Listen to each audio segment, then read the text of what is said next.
Okay, so Proverbs. Let's actually go through some of the book at this point. Итак, книга притч. Давайте пройдем через какую-то ее часть сегодня. Now, Proverbs is divided into several types of sections. И книга притч разделена на несколько разделов, и эти разделы разных типов. Now, as we mentioned here, this first section is chapter 1 through chapter 9. И как мы с вами уже говорили, первый раздел это с 1 по 9 главу. And in this first section, there are large poems. И вот в этой вот первой секции там содержатся достаточно большие стихотворные отрывки, поэмы. And so there are 12 large poems 12 больших поэм. and 2 interludes, I guess. So there's 14 large poems То altogether. есть 14 поэм, и из них две я считаю такими вставками между. Ну, такими. So let's take a look at a couple of these. Ну, давайте взглянем на несколько из этих поэм. So this first one is chapter 1. Итак, первая глава, первая из этих поэм, она в первой же главе. Verses 8 through 19. В стихах с 8 по 19. А можно будет план? План написан. Could we see the plan? There we go. Well, I'll keep coming back to this. I want to look at an example of each one. Я буду еще возвращаться к этому плану, мы просто примеры каждого структурного блока с вами рассмотрим. This will be the big outline for us to go through. Это большой план, к которому мы будем обращаться. So in this first section, there are large poems. Итак, в первом разделе вот такие большие поэтические отрывки, поэм. And it would be good to have a Bible that divides these into paragraphs. И хорошо бы, чтобы была у вас Библия, где эти поэмы разделены на отдельные абзацы. Even if you have an English Bible only for the paragraph, it would be worth it. Даже если у вас есть там английская Библия, хорошо бы иметь ее просто, если вы даже не читаете на английском, просто чтобы видеть разбивку на абзацы. So do the Russian Bibles or the Ukrainian Bibles divide into paragraphs? Modern Russian Bibles, especially those that are made by International Bible Society, they have New Russian translation. They have that, and they have it right like the way you said. Okay, so here in the English it begins in verse 8 and goes down to verse 19. Yep. So you see that. Но в современной Библии МБО, например, есть разбивка на абзацы достаточно качественная. Now one thing you'll notice in these paragraphs И одна вещь, на которую вы обратите внимание в этих абзацах, is often they'll begin with an educational proverb. очень часто такие абзацы, поэмы начинаются с такой притчи, связанной с образованием, наставлением ребенка. So for example, verse 8 begins with an educational proverb. И вот, например, 8 стих начинается вот с такой вот притчи, связанной с наставлением, с образованием. And you'll see this over and over, and this usually marks the beginning of a section. И вы видите это снова, снова и снова. И таким образом мы видим начало нового раздела. So you see here in verse 8. Видите, да, в 8 стихе. If you look down to chapter 2, verse 1. Сын мой послушал наставление своего отца, не отвергай поучения своей матери. Если вы посмотрите 2 главу, 1 стих, notice how similar that посмотрите, proverb is. как похоже, да, сын мой, если ты примешь мои слова и повеления мои сохранишь себе. So he'll tell the son to listen to the father's wisdom. То есть отец призывает сына послушать отцовской мудрости. Chapter 3 is another beginning of a section, just as an easy look through the Bible. 3 глава, 1 стих, также начало нового раздела, такой очень простой взгляд на Библию. Да, сын мой, не забывай моего поучения, но пусть твое сердце хранит. And again, it's very much the same. И они, кстати, все эти такие образовательные притчи, они очень похожи. Now, in this first section that we're talking about, chapter 1, verse 8. Вот этот первый раздел, о котором мы говорим, 1:8. 1 глава, 8 стих. Notice father and mother are both in that proverb. Обратите внимание, снова и сын, и, и отец, и мать участвуют в повествовании, в притче. So it is both parents that are doing the teaching of the children. Поэтому оба родителя участвуют в наставлении и воспитании детей. Now in this first section, he talks about rejecting the game. И в первом разделе говорит автор о том, чтобы отвергнуть вот эти, не участвовать в бандитских образованиях, бандитских группировках. So he talked about criminal behavior and violence. И здесь говорится о уголовных всяких преступлениях, о насилии и так далее. Now in the second grouping here, verse 20 through 23, Во второй поэме здесь, с 20 по 23, or 33, с 20 по to the 33, end of the chapter, с 20 стиха 1 главы до конца 1 главы. Yeah, thank you. The Lady Wisdom begins to speak now. Начинает говорить госпожа мудрость. So this is a little bit different. Это немножко отличается от всех остальных поэм. So some people call this an interlude. Поэтому некоторые люди говорят, что это такая вставка. Вставка мудрости. So wisdom jumps in to help the parents teach the son. То есть мудрость, она появляется, как бы впрыгивает в повествование и учит, помогает родителям учить детей. And so we have the game, Итак, первое, да, мы видим банда. and B we have wisdom speaking. Б, мы видим говорит мудрость. Now if we come down to the bottom, we're going to have an A prime, and we're going to have a B prime, and this will be wisdom again. И когда мы вернемся вот уже к самому концу, то мы там увидим, что будет тоже вот, похоже что-то на А, и в 8 главе будет также говорить мудрость. So this last section is chapter 9, То есть последний этот раздел, это 9 глава. and this is chapter 8, and this is where wisdom speaks. It's probably one of the most famous chapters. А 8 глава это там, где говорит мудрость, наверное, самая знаменитая глава мудрости. And so you'll see this type of structure. И вы увидите такого рода структуру. And so each of these are their own poems, and they have a flow to them. И каждый из этих разделов это поэма сама по себе, и в каждой из них есть поэтическое развитие мысли. Now the next section, Следующий раздел, chapter 10, это уже 10 главы. and this section runs through chapter 22, verse 16. И этот раздел уже с 10 главы 1 стиха до 22 главы 16 стиха. And the proverbs in this section are very similar. И притчи в этом разделе очень похожи. They're all two-line proverbs. Они все притчи там, они двухстрочные. And these proverbs are very, very loosely connected with other ones. So, the impression of chaos. They flow from one to the other, but each one of these generally is by itself. Да, и притчи эти на самом деле очень слабо связаны друг с другом. То есть некоторые из них мы видим связь между ними, но в целом большинство из них как будто сами по себе. Now look at chapter 10. Let's look at the first couple there. Ну давайте вот в 10 главе первую парочку посмотрим. What's a good one? Okay, chapter 10, verse 2. Итак, 10 глава, 2 стих. And so, what type of poetry is that? We talked about this in Psalms, and we don't want to forget, because Proverbs is the same way. Какого рода поэзия здесь? Мы говорили об этом в псалмах, и мы не хотели бы об этом забыть, потому что здесь много похоже.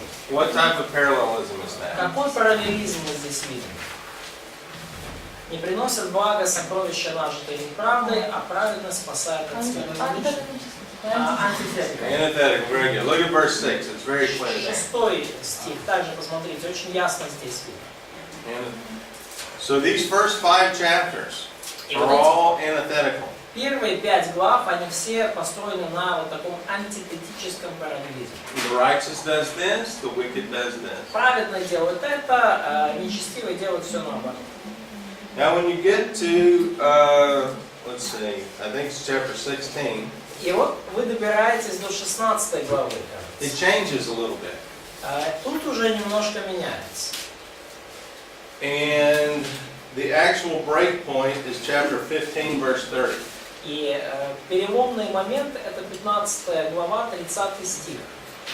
Now if you look at chapter 16, verse 2, for example. Но посмотрите на 16 главу, 2 стих, например. 16:2. All man's ways seem innocent to him. Mm-hmm. So what type of parallelism is that? Какого рода параллелизм здесь? Все пути человека пред глазами его чисты, но Господь оценивает пути. Синтетика. Very good. Excellent. So you have a different type of proverb. То есть уже начинается другой тип притч. And you want to notice this because this will show you where there are breakpoints in the sections. И вам нужно обращать на это внимание, потому что такие перемены в стиле указывают на какие-то точки разрыва, да, как разделяются между собой разделы притчи.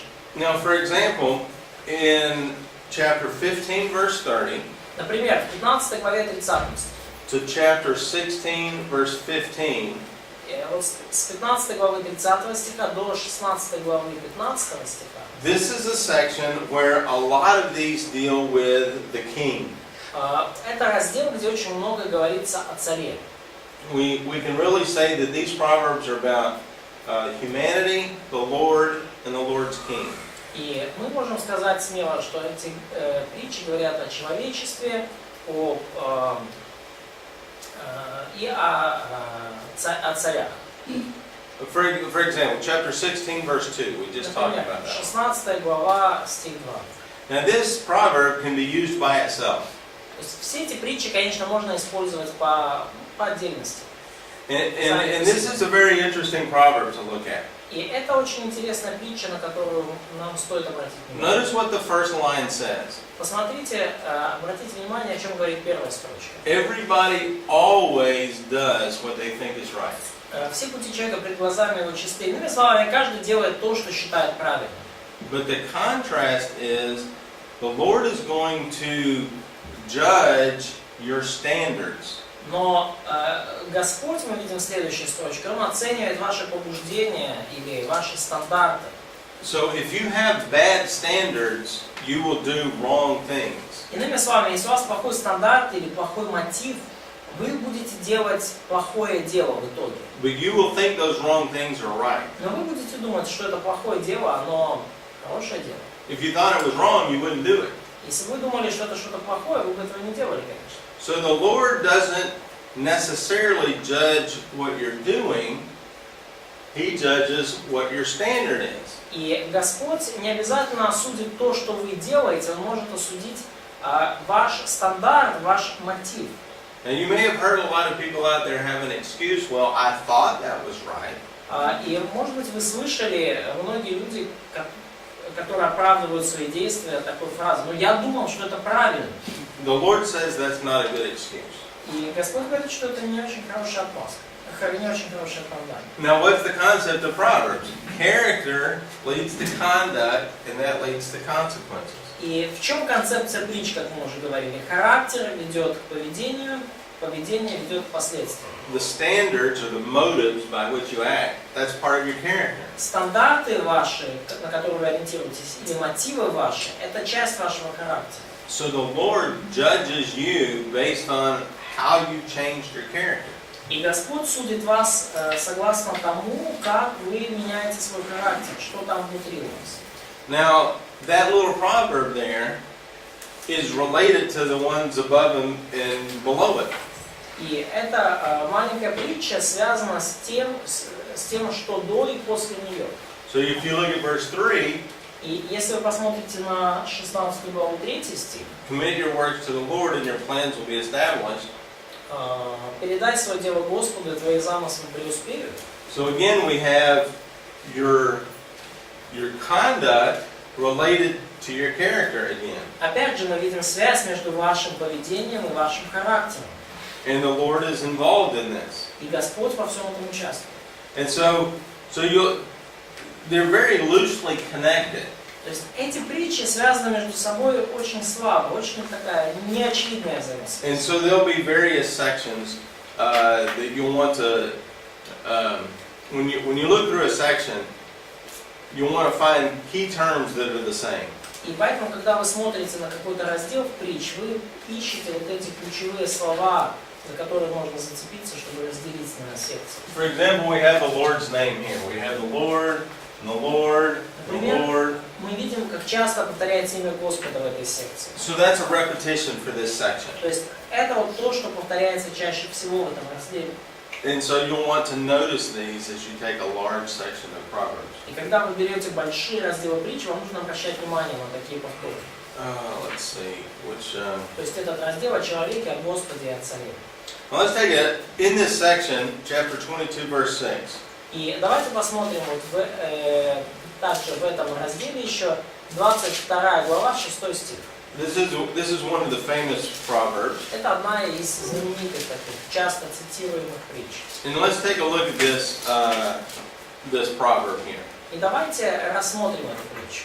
Now, and let's notice some things about proverbs. И вообще давайте посмотрим некоторые общие моменты касательно притчи. First of all, this is not a promise. Во-первых, да, вот это 22.6 это не обетование. Many parents want this to be a promise. Многие родители хотели бы, чтобы это было обетованием. Наставь ребенка на верный путь, он и в старости не собьется. So this is a general statement. Но это общее утверждение общего характера. For example, is everybody familiar with this proverb? Например, все знакомы с этой притчей, да? Okay, all right. So let's take a look at what this actually says. И давайте посмотрим, что же здесь реально говорится. This is one of those double entendre proverbs. Two meanings. Да, это одна из притч с двойным значением. Now everybody likes the one meaning that if a parent trains a child the right way, then the child will be a good person always. Всем нравится первое значение, что если родитель наставил ребенка правильным образом, то ребенок всегда будет на всю оставшуюся жизнь хорошим человеком. That's not the only way to interpret this. Это не единственный способ истолковать эту притчу. And the problem is with the pronoun. И проблема здесь с местоимением. So this says to train up a child. Здесь сказано, наставь ребенка на верный путь. And we have this word, dereko, which is, derek is the way or the path. Да, и вот есть это слово здесь дереко, это путь. And it has a pronoun, third singular pronoun. И есть местоимение, как бы он, третье лицо, единственное число. So you train up a child in his way. То есть наставь ребенка на верный путь, или на путь, по которому ему идти. Now who does this pronoun refer to? И к чему обращено вот это вот местоимение «он»?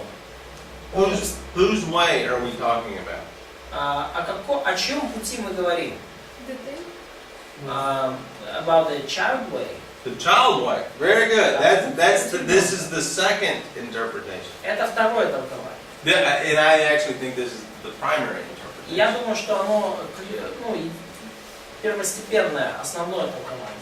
So now think what this proverb means. То есть подумайте вот с этой точки зрения, что значит притча. If you train a child in the way the child wants to go, Если вы наставили ребенка тому пути, по которому ребенок хочет идти, then this is a very bad consequence. то у этого будут плохие последствия. How are children normally?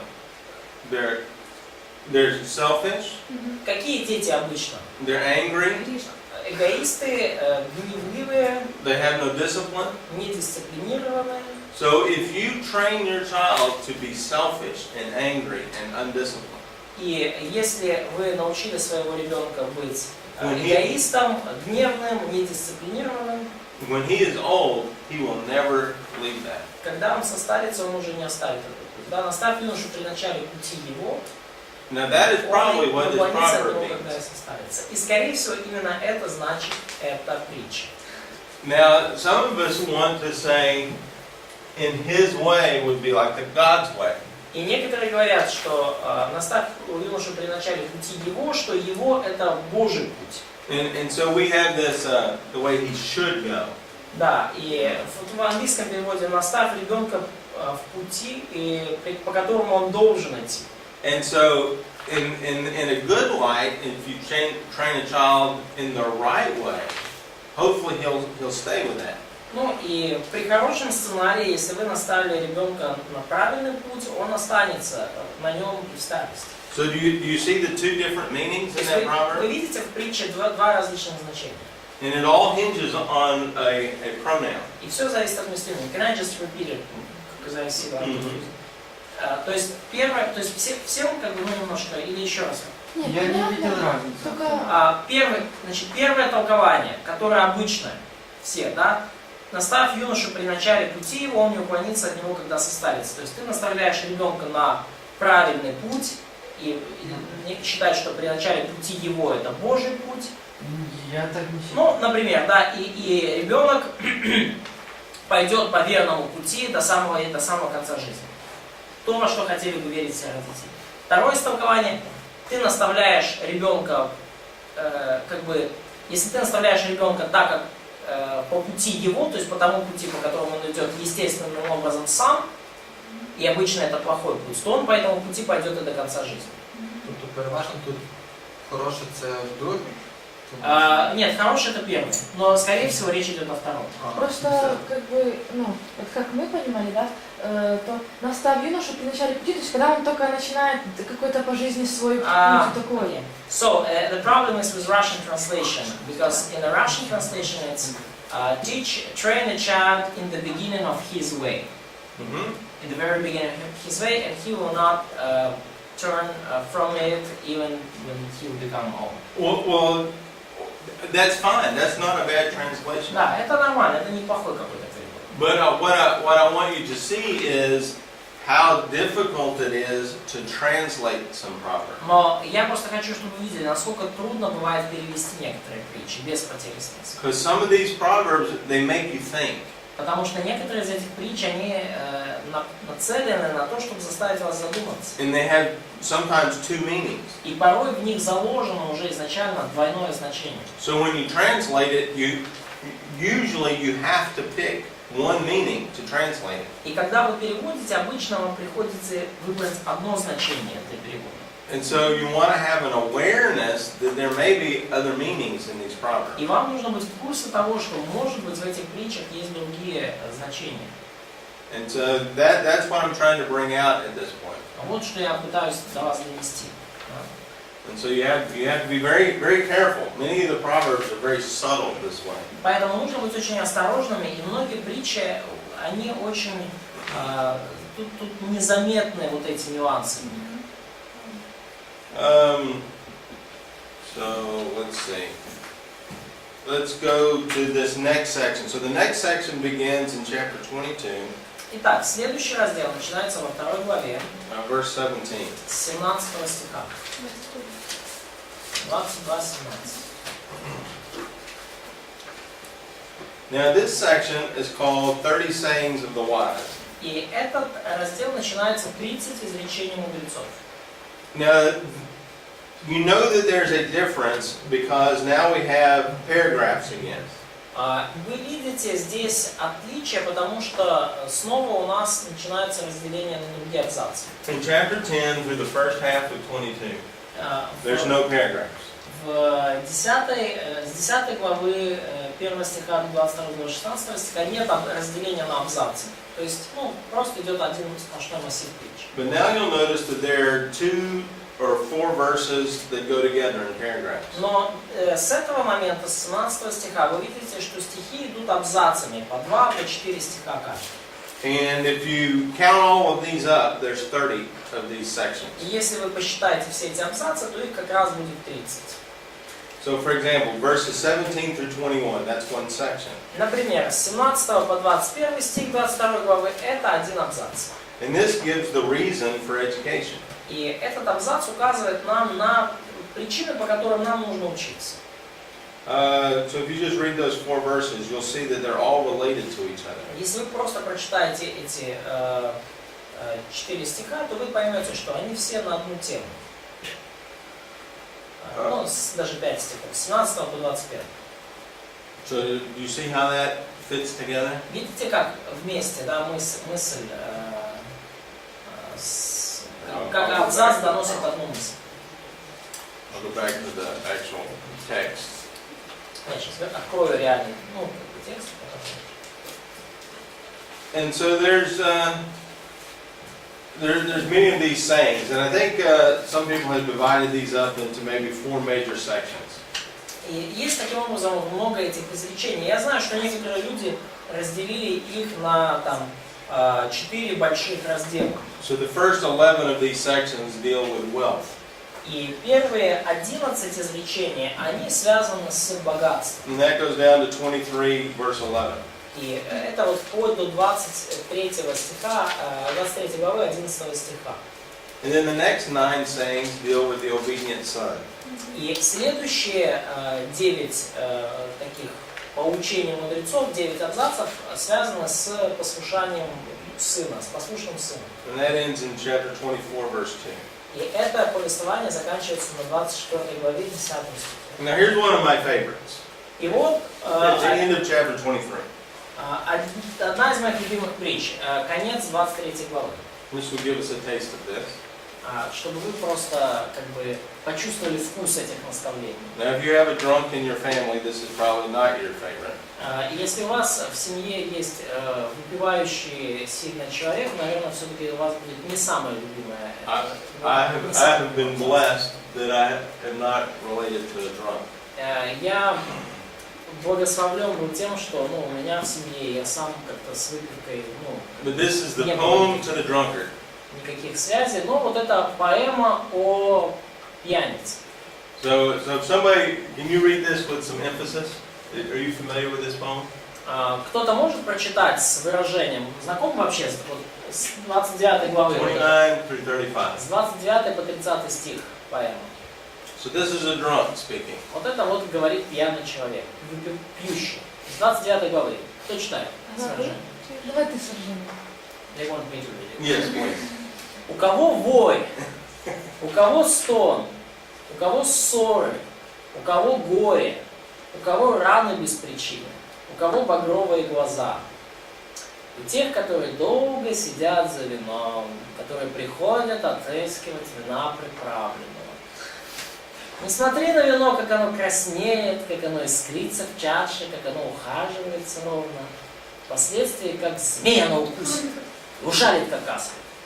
Глаза твои будут смотреть на чужих жен, и сердце твое заговорит развратное. Ты будешь как спящий среди моря, и как спящий наверху мачты, и скажешь: били меня, мне не было больно, толкали меня, я не чувствовал. Когда проснусь, опять буду искать того. So this is one of my favorite poems. Вот это моя любимая поэма. And there's a lot of sarcasm in this poem. И много сарказма в этой поэме. And I love the imagery of verse 34. И мне нравится вот эта образность в 34 стихе. Not only do you have a ship that's on the sea, Но если у вас есть корабль, да, и вот он посреди моря, but the drunk is up in the crow's nest, the little basket at the top of the sails. но пьяница, он не на корабле, он в корзине, на мачте там. And so when the ship is going like this, he's going back and forth. И когда корабль плавает по волнам, то пьяница, понятно, у него амплитуда еще шире. And in verse 35, apparently he gets in a fight and he doesn't feel anything. И в 35 стихе, очевидно, он попадает в какую-то драку, и он даже ничего не чувствует при этом. Now the sadness of verse 35 is when he wakes up, he's going to do it again. И грустная нотка в 35 стихе это то, что когда этот человек проснется, он снова будет делать то же самое. And so that's the punchline of the joke. И вот это вот самая такая ударная строчка во всей шутке. Why would you do this again? Зачем тебе делать это снова? It makes no sense. Это бессмысленно, это глупость. So when you see the proverbs, have fun with them. То есть, когда вы видите притчи, то видите вот эту юмористическую составляющую во многих. As poetry, they use great imagery. И, будучи поэзией, притчи используют очень классные, интересные образы. And in a very few words, they can bring up a lot of information. И в нескольких буквальных словах они могут донести очень много информации. So again, there's 30 sayings of the wise. Итак, есть 30 вот этих изречений мудрецов. This third section of these begins in chapter 24, verse 3. И третий раздел вот этих изречений мудрецов начинается в 24 главе 3 стихе. To 24:12. И до 24 главы 12 стиха. And we see wisdom's competence in distress. И мы видим превосходство мудрости во время потрясений. And then the final section, verse 13 to 22. И последний раздел это с 24 глава, с 13 стиха и до 34. We have prohibitions with respect to the wicked. Где мы видим предостережение против нечестивого. So that's the 30 sayings of the wise. So notice there's several verses long in that section. Several verses. 3-4 verses long. Да. But that poem was То есть вот 6 это verses. изречения мудрецов, и обратите внимание, что все они разбиты на абзацы по несколько стихов, там 2, 3, 4, 5, вот это. Now, there's another section. И есть еще один раздел. This fourth section is chapter 24. Это уже четвертый такой большой fourth section in chapter 24. Yeah, fourth section is chapter 24, verse 23 to 34. The last half of the chapter. Да, значит, вот есть еще один раздел, это вот с 24 глава, с 24 по 34 стих. And you'll notice in verse 23 that there's a comment that these are more sayings of the wise. Ага, с 23, 34, и вот видите, в начале 23 стиха есть вот этот комментарий. Сказано также мудрыми. And so these are very short. И это очень такие краткие здесь высказывания. And if you remember from hermeneutics class, one of the famous ones is at the end of the chapter. И если вы помните курс герменевтики, то вот самые знаменитые стихи здесь в конце главы. Verse 30 through 34 is the sluggard and his field. Стихи с 30 по 34 это ленивец и его поле. So we were walking by and we looked at the sluggard's field and we saw everything was broken down. То есть шел автор мимо поля человека ленивого и вот посмотрел на поле, где все разрушено. And in that section you can see observation, interpretation, and application. И в этом разделе мы видим как бы, в 5 стихах наблюдение, толкование, применение. Да. Посмотрел, обратил сердце и получил урок. Немного поспишь, немного подумаешь. Питання. Це висказано мудрого чи мудрості? Мудрых, наверное. Мудрых. And so the fifth section of Proverbs here is chapter 25 through 29. И пятый большой раздел притч это с 25 по 29 год. And you'll notice the break point there at the beginning of chapter 25. И вы видите здесь снова точку такую переломную, маркер в 25 главе 1 стихе. We have Hezekiah's collections of Solomon. Мы видим собрание притч Соломона, которые сделано мужами Езекии царя Иудейского. And so there are various topics. Now again, these are two-line proverbs, but you can group them together. И здесь разные темы. Опять же, это вот такие двухстрочные притчи, но вы их, в отличие от предыдущих собраний, можете сопоставить как-то вместе в блоке. For example, chapter 27, verses 1 through 22. Например, 27 глава с 1 по 22 стих. If you look down through there, you'll notice that the word friend and neighbor come up quite frequently. Если вы смотрите внимательно, то видите, что слова «друг» и «ближний», они очень часто повторяются. Let me see. How will we look at that? So if you look at chapter 27, verse 6, Например, 27 глава, 6 стих. you'll see the word friend there. Ну, есть вот слово «друг» в английском, у нас «любящий», да, искренне укоризненно от любящего или от друга, а лживый поцелуй ненавидящий. And In verse 9 you'll see friend once again. В стихе 9-10 мы снова видим, как говорится о друге. In chapter 10 you'll see friend and neighbor. В стихе 10 говорится и о друге, и о соседе, или о ближнем. And you'll see it a couple of times in there. And so that whole section is basically about friendship. И весь этот раздел, таким образом, он о дружбе. Now once again, you can take one of these out and you can use it how you want to. И опять же, вы каждый из этих маленьких притч можете взять по отдельности и использовать так, как вам хочется. For example, chapter 27, verse 17. Например, 27 глава, 17 стих. That's probably one of the more famous proverbs there. Наверное, одна из наиболее знаменитых притч из этого раздела. Iron sharpens iron, and so one man sharpens another. Железо железо острит, а человек изощряет себя друга своего. Notice that proverb is in the context of many other proverbs about friendship. Обратите внимание, что эта притча, она в контексте многих других притч о дружбе. So that kind of hints at the types of friends that you should have. И это указывает вам на то, какого рода друзья должны быть у вас. And so, and y'all were asking earlier about mentorship. Вы вот только сегодня меня спросили насчет наставничества, менторства. And so that would be a proverb that would lead you to seek somebody to be your mentor. То есть вот эта притча, которая должна вас побудить искать кого-то, кто стал бы вашим ментором, стал бы вас затачивать. So now we come to near the end of the book. Ментор — это наставник.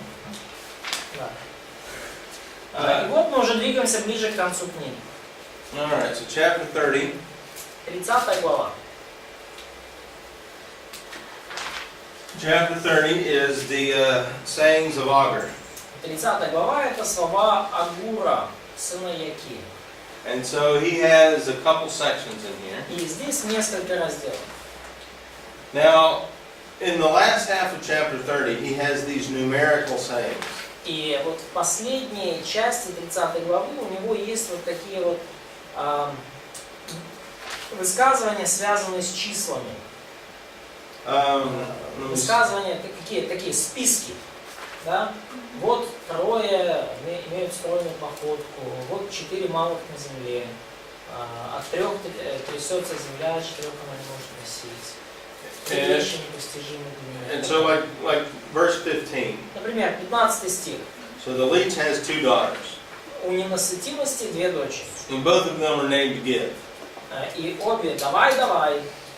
And so again, that poetry is, brings out emotion. Yes. Опять же, это поэзия, и мы уже здесь видим, как включаются эмоции. And then there's 3 things that will not be satisfied. И есть 3 ненасытимых. And 4 that will not say enough. И 4, которые не скажут довольны. Now that's a technique, that's a poetic technique when you say there are 3, even 4. Это такая поэтическая техника, когда вы говорите, есть 3, нет, не 3, даже 4. And so, in other words, the number really doesn't matter. Иными словами, само число не имеет такого значения. He's going to give a list of 4 things. Но автор сейчас собирается дать список 4 каких-то And вещей. those 4 things cover the subject. И вот эти 4 объекта, они закрывают полностью вопрос. But you can apply that concept to a 5th thing or a 6th thing. Но похожую концепцию вы можете применить и к 5-й, и к 6-й вещи. So that's just something to watch for. Ну, это вот нечто, что вам нужно выискивать в тексте, к чему вам нужно быть внимательным. For example, verse 18. Например, стих 18. There are 3 things too wonderful, 4 that I don't understand. 3 вещи непостижимы для меня, и 4 я не понимаю. He's talking about the same list. То есть, говорит автор об одном и том же списке. Now notice one of those things in there at the end of verse 19 is the way of a man with a maid. Обратите внимание на одну из этих вещей в списке, последний, в 19 стихе, насчет пути мужчины к девице. So after lunch we'll start talking about that wonderful thing that he doesn't understand. Да, поговорим после обеда об этой чудесной вещи, которую автор... Oh, look at it. Bo's looking at his watch. Hey. И все так за часы схватились, да? So anyway, so that's chapter 30. That's a little flavor of that. Chapter 31 is its own section. Да, и вот 30 глава, таким образом, это раздел сам по себе. And so this is Lemuel. И 31 это также раздел сам по себе, и здесь говорится уже от имени царя Лемуила. So he has 2 poems in here. Там 2 поэмы. And one of them is very interesting, and it gives us a good example of an acrostic. И одна из этих поэм очень интересна, дает нам хороший пример акростиха. So verse 10 through 31 is an acrostic. Значит, с 10 по 31 стих, притча о добродетельной жене, это как раз таки акростих. Now, what an acrostic is, Что такое акростих? you'll see this type of poetry in many places. Вы такого рода поэтический прием видите во многих отрывках поэтических. And what this is every verse begins with another letter of the Hebrew alphabet. И что это такое? Это когда каждый следующий стих начинается с новой буквы еврейского алфавита. You notice the first verse of this poem Видите, первый begins стих with Aleph. начинается с алеф. And the second verse begins with a word that starts with Beit. Следующий начинается с б. And then you'll go Gimel, Dalet, Hey, and Vav, and Zion. Anyway. Да, и далее по списку еврейского алфавита. So, how many letters are in the Hebrew alphabet? Сколько букв в еврейском алфавите? 22. 22. How many verses in this poem? Сколько стихов в этой поэме? 22. 22. Совпадение? Не думаю. Yeah. So there are many poems that are like this. Да, есть много поэтических отрывков, подобных этому. Psalm 119 is probably the most famous. Псалом 118, наверное, самый известный. Now notice, at least in the English Bible, we actually label it Aleph. И, кстати, ну вот, по крайней мере, в английской Библии мы называем там первый абзац алеф. Because every line in this first paragraph begins with a word that starts with Aleph. Поскольку каждая строчка вот в первом абзаце начинается с буквы алеф. And so the second paragraph, I think, is 8 verses. И следующий абзац также 8 стихов. And every one of these lines begins with a Beit. В нем каждая строчка начинается с б. That's a really challenging format to have a poem in. И достаточно такой сложный формат для стихотворного текста. Now, one interesting thing about an acrostic И одна интересная вещь по поводу акростиха. is many of the Hebrew letters are actually Hebrew words.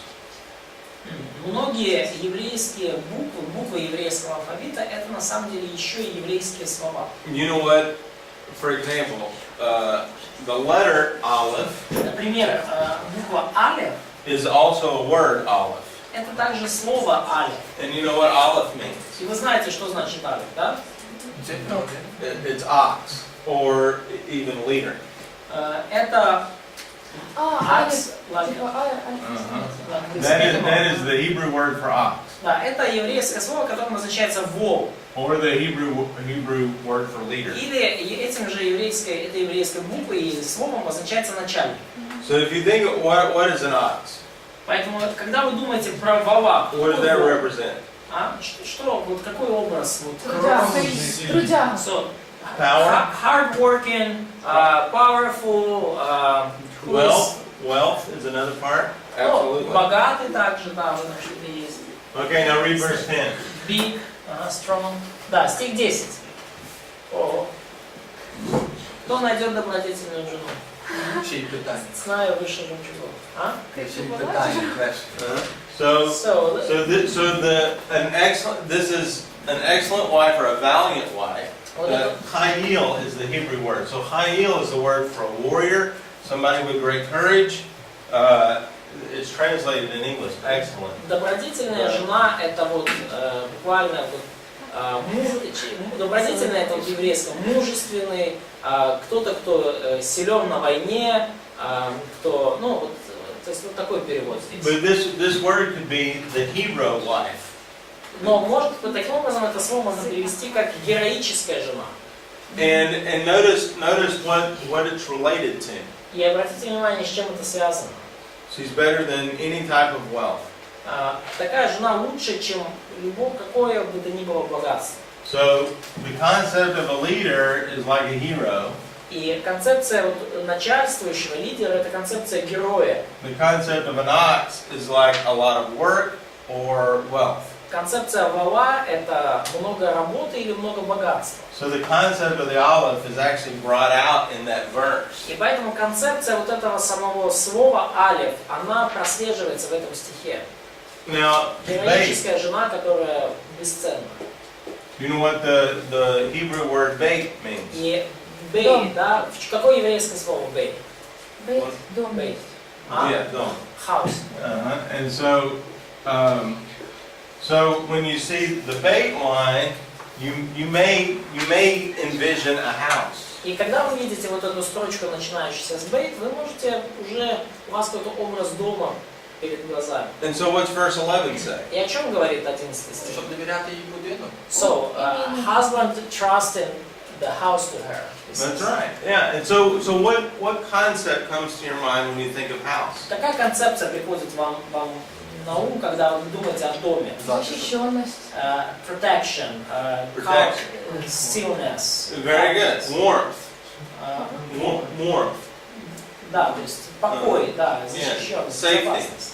All these types of things. Такого рода вещи. And so this verse is related to those concepts, Таким isn't it? образом, вот эти стихи, они связаны с этой концепцией. Now you know what the Hebrew letter gimel is. С You know what еврейского that gimel means? гимна, что значит? Слово, именно, само слово. Не знаю. They don't know. Camel. Верблюд. What do you call it in Russian? Верблюд. Camel. It's very easy in English. Gimel and camel would sound the Да, same. очень легко в английском. Camel и camel звучат как So what do you think of with camel? Что вы думаете, когда вот размышляете о верблюде? Запасы. He has some spare at his back, so he has some. Oh, okay. Long distance. Yeah. То есть он, The long haul. то есть верблюд — это тот, кто проходит большие дистанции. And so this brings up maybe trade is a concept for a camel. Trade, like a caravan travels with. Да, то есть и концепция верблюда также подразумевает торговлю, какие-то большие караваны, которые идут долгое время. It brings up the concept of travel, a long distance. Концепция путешествия на долгую дистанцию. And like you mentioned, endurance. И как вы уже упоминали, да, выносливость. So I think you hit it better than what I've ever looked at before. И я думаю, что вы даже как бы лучше уловили смысл, чем я когда-либо. So what's verse 12 saying? Что говорит 12 стих? Она воздает ему добром, а не злом во все дни жизни своей. All the days of her life. Endurance. Да, выносливость, стойкость. And that concept comes out in the poetry. И вот эта концепция, она проступает очень явно в So поэзии. these acrostics to me are one of the most fun poems out there. И поэтому вот эта концепция, да, вот этот акростих здесь, это одна из наиболее вообще самых ярких поэм во всей Библии. Now, the key ingredient to an acrostic is it is a complete thought. It goes from A to Z. Ключевая вот эта концепция, связанная с акростихом, это то, что это полный список, который, ну, от А до Я, как мы говорим, да? It tells everything about the subject, and that's what it intends to mean. Акростих, цель его сказать все, что необходимо по данному предмету, закрыть предмет полностью. Now, what is a dalet? Что слово «далее» означает? Не знаю. They don't know. It's a door. Дверь. Dalet is a door, and I like it as a doorknob. Door, да? Doorknob. Ага, да, и дверь или я как дверная ручка даже. So the dalet looks like a door. I don't know if that's the word in Hebrew, but that's what it represents. Ну, я не знаю, как бы, есть ли такое слово в еврейском, но вот, по крайней мере, именно этот образ эта буква представляет. So what does the dalet represent? What's a door represent? Что вообще символизирует дверь? Что вы думаете, когда думаете о двери? А? Hospitality. Hospitality could be something. Да. Often it's opportunity. Ну, возможно, это также возможность, да? Двери открыты, это возможность. Or like she's saying, an entrance for hospitality. Или да, или приглашение, да, к гостеприимству. Now what is verse 13 talking О about? чем говорит 13 стих? Добывает шерсть или он с охотой работает своими руками. She selects wool and flax and works with eager hands. Добываю возможности. So she is using opportunities. She's getting stuff to the house. Yeah, that's right. She looks for, she goes shopping. Да, она идет там что-то продает. And she makes bargains. Покупает. И потом она производит какую-то продукцию и заключает сделки. Or she has a home business. У нее какой-то домашний бизнес. And so she's looking for all types of opportunities to make the family better. И она ищет любую возможность, чтобы улучшить жизнь своей семьи.